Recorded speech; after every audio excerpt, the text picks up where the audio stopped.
Il est 6 heures ce matin à Roussillon lorsque le chauffeur d'un poids lourd, ne respectant pas la limitation de hauteur, percute ce pont SNCF.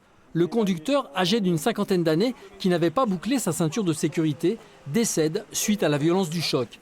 Les techniciens SNCF dépêchés sur place ont constaté les dégâts occasionnés sur la structure sur laquelle passent les TER de la ligne entre Valence et Lyon.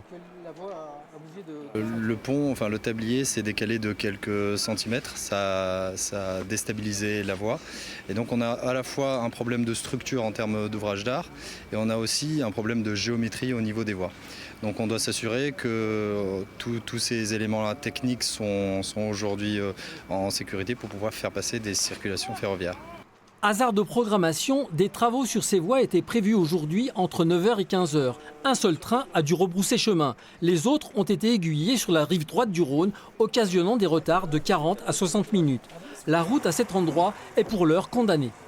La circulation effectivement est interrompue. La route étant une départementale, il faudra qu'on prenne des mesures avec le département avant de libérer la circulation routière et s'assurer que toute la sécurité qui est attendue en fait par nos concitoyens et même au-delà soit de mise, quoi.